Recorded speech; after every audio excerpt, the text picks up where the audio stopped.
అందరూ ఒకసారి దండం పెట్టుకోండి. సమయం చాలా తక్కువగా ఉన్నది. ప్రకృతి మనకు సిగ్నల్ చేస్తుంది కాబట్టి మనం గౌరవించాలి. అందరూ కూడా నేను భగవతి శ్లోకం చెప్తాను. శ్లోకం ముగిసే వరకు కూడా నమస్కారం ముద్ర దించొద్దు, కళ్ళు తెరవద్దు. మీ మనసులో ఏదైనా సంకల్పం ఉంటే అనుకోండి. మీ కుటుంబానికి సంబంధించి, ఆరోగ్యానికి సంబంధించి, ఫ్యామిలీకి సంబంధించింది ఏమైనా ఉంటే అనుకోండి. తప్పకుండా అది అమ్మవారు నెరవేర్చేటట్టు నేను చూస్తాను.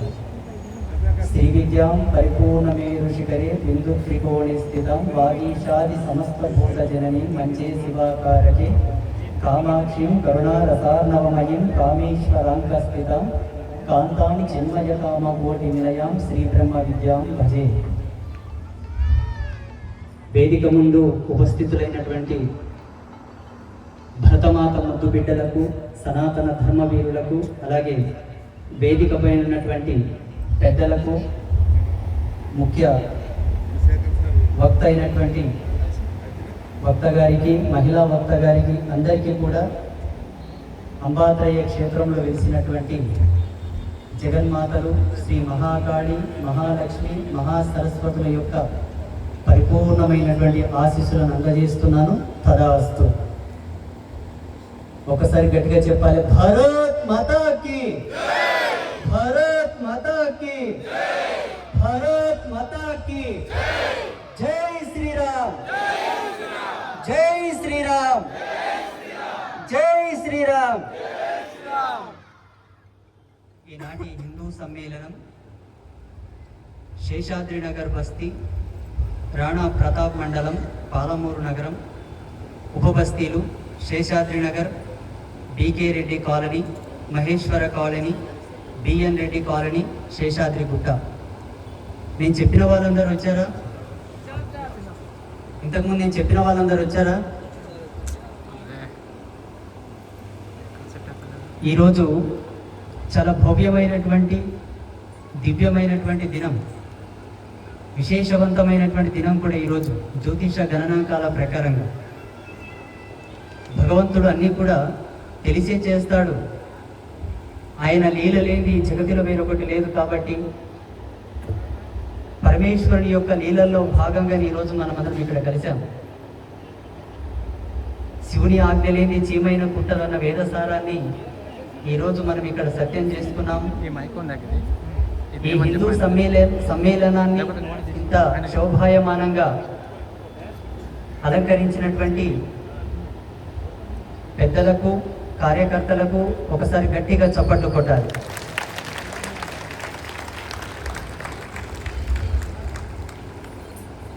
స్వామీజీ వస్తున్నాడు, మనందరికీ ఆశీర్వాదం చేస్తాడు అని మీరందరూ వచ్చారు. కాబట్టి అమ్మవారి యొక్క దూతగా, ఒక సాధువుగా, ఒక సంతుగా మీ అందరికీ ఆశీర్వాదం అయితే చేశాను. ఇక నా పని అయిపోయినట్టే కదా. నేను వెళ్ళొచ్చా?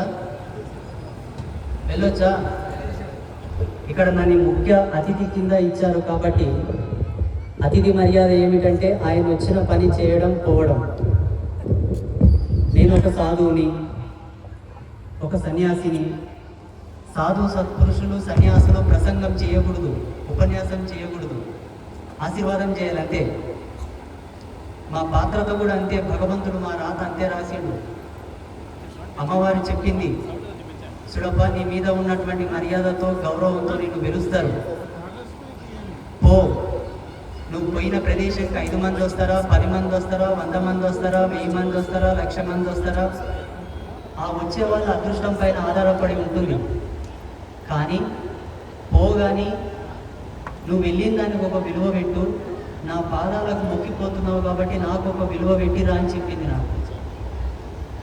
అందుకే ఏ కార్యక్రమానికి నన్ను పిలిచినా నేను వచ్చిన నా ధర్మం మాత్రం ఊరకే పోనివ్వను. నేను వచ్చిన వాళ్ళందరూ కూడా సంసార ధర్మంలో ఉండేవాళ్ళే వస్తారు. సంసారం అంటే ఒక అద్భుతమైనటువంటి, అవ్యాజమైనటువంటి ధర్మశ్రేణి. అందులో కష్టాలు ఉంటాయి, నష్టాలు ఉంటాయి, దుఃఖాలు ఉంటాయి, బాధలు ఉంటాయి, అన్నీ ఉంటాయి. కాబట్టి మీరు సాధించలేనిది మేము సాధిస్తున్నాం, మేము సాధించలేనిది మీరు సాధిస్తున్నారు. ఇది పరస్పరమైనటువంటి ధర్మమీమాంసం. భగవంతుడు మననందరూ అలా గుచ్చిగుచ్చాడు. మిమ్మల్ని రాజయోగంలో, మిమ్మల్ని సంసారంలో, మమ్మల్ని సన్యాసంలో. అందుకే ఏ కార్యక్రమం పోయినా ఎవరికి ఏ విధంగా ఆశీర్వాదం అందాలో ఆ విధంగా ఇచ్చి అనుగ్రహించి పోయేటటువంటి పాత్రత జగన్మాత నాకు కల్పించింది. ఆ పాత్రతకి ఈరోజు మీరందరూ బాధ్యులయ్యారు, అదృష్టవంతులయ్యారు. ఈ అదృష్టాన్ని మీకు కల్పించినటువంటి రాష్ట్రీయ స్వయం సేవక సంఘ మాన్యనీయ సరసంఘ చాలక్ గారు, అలాగే సంఘంలో ఉండి భరతమాత ముద్దుబిడ్డల్లా ఉండి మన సంరక్షణ కోసం, మన కోసం పనిచేస్తున్నటువంటి సంఘ కార్యకర్తలకు, ఈ వేదికకు ముఖ్యులైనటువంటి కార్యకర్తలకు మరొకసారి గట్టిగా చప్పట్లు.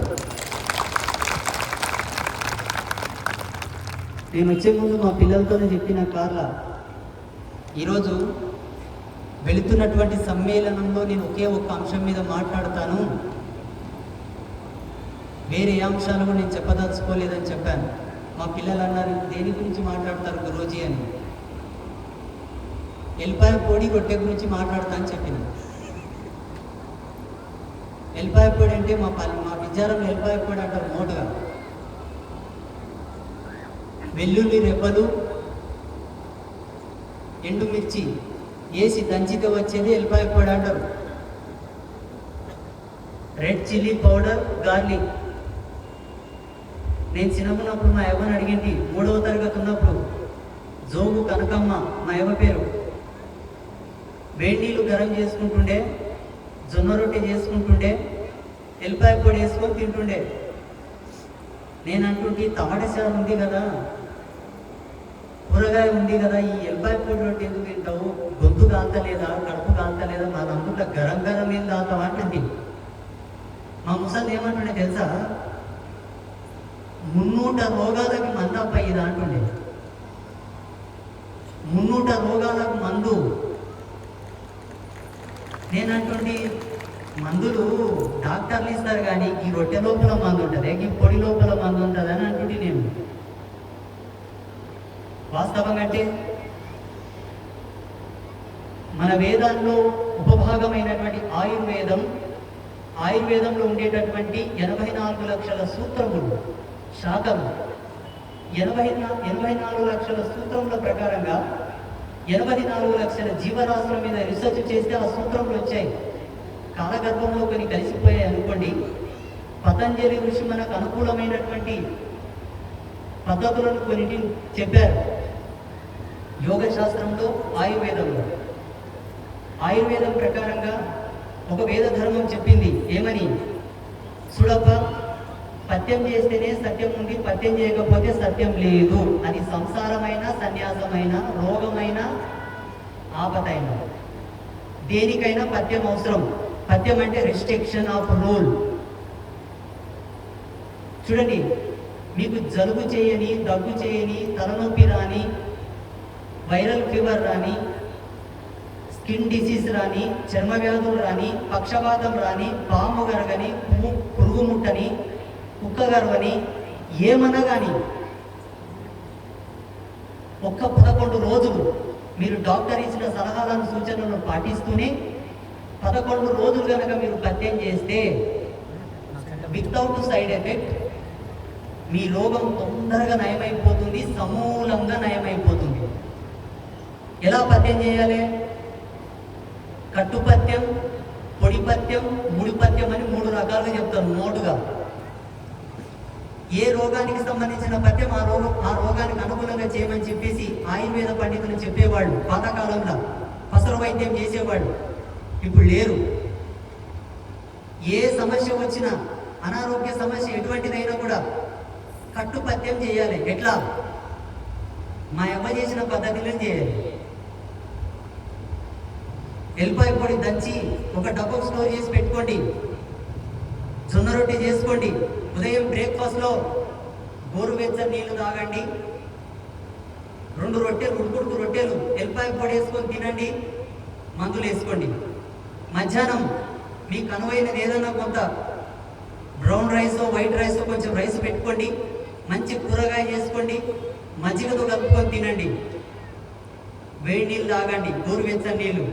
మళ్ళీ సాయంత్రం సేమ్ ప్రాసెస్, 2 రొట్టెలు ఎల్లిపాయ పొడి వేసుకొని తినండి, గోరువెచ్చని నీళ్ళు తాగండి.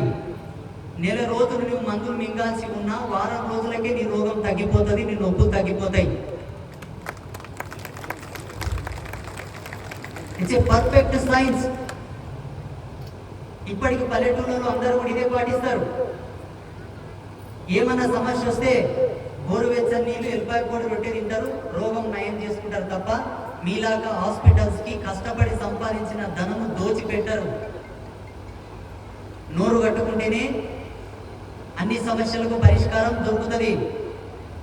అది ఆధ్యాత్మికమైన సామాజికమైనటువంటి అంశమైన పద్యం చేయాలి, పద్యం చేయకపోతే ఏమీ లేదు. ఇలా ప్రతి ఒక్కరు కూడా దీన్ని సమగ్రవంతంగా విశ్లేషణ చేయాల్సిన అవసరం ఉంది. పెద్దలు ఒక మాట అంటారు, రుచులకు పోయిన సంసారం, రుచుల పోటు పోయిన కాపిరం అన్ని సమస్యలకు ఆలావాలం అవుతుందని చెప్పారు. మిమ్మల్ని తినగా మేము వద్దనం, ఆచి తూచి తినమని చెప్పారు పెద్దలు. ధర్మంలో ఇంకొక మాట కూడా చెప్తారు, మనుషులు ధరించడానికి ఏం పాటించాలి? 3 నిద్ర, ఆహారం, బ్రహ్మచర్యం. ఎవరైతే సరియగు మంచి నిద్రను పాటిస్తారో వాళ్ళ ఆయువు పెరుగుతున్నది, ఐశ్వర్య కళలు పెరుగుతాయి. ఎవరైతే మంచి తిండి తింటారో వాళ్ళకు సంపూర్ణమైనటువంటి ఆయుష్, ఆరోగ్యం, ఐశ్వర్యం. తిండిలో కూడా ఐశ్వర్యం ఉంది, నిద్రలో కూడా ఐశ్వర్యం ఉంది. చూడండి, ఏకాదశి రోజు కనుక పగటి పూట పడుకుంటే 6 నెలల శని. చూడండి, నిద్రలో ఎంత ఆనందం ఉన్నది. ఐశ్వర్య కళలు తగ్గాలన్నా పెరగాలన్నా, ఆయుష్ పెరగాలన్నా తరగాలన్నా నిద్రలో మార్మికత ఉన్నదని చెప్పేసి వేదంలో ఎప్పుడో మన పెద్దలు రాసి పెట్టారు, మన ఋషులు రీసెర్చ్ చేశారు. మీరు కావాలంటే ఒక మంచి డాక్టర్ని కూడా అడగండి. నిద్ర, ఆహారం, బ్రహ్మచర్యం. బ్రహ్మచర్యం అంటే మాదాకా అన్నిటిని వదిలిపెట్టి దూరం ఉండమని చెప్పలేదు శాస్త్రంలో. చేసేటటువంటి ఆ ధర్మంలో కూడా సరియగు పద్ధతిని ఆచరించమని చెప్పేటటువంటి మార్మికతనే బ్రహ్మచర్యం.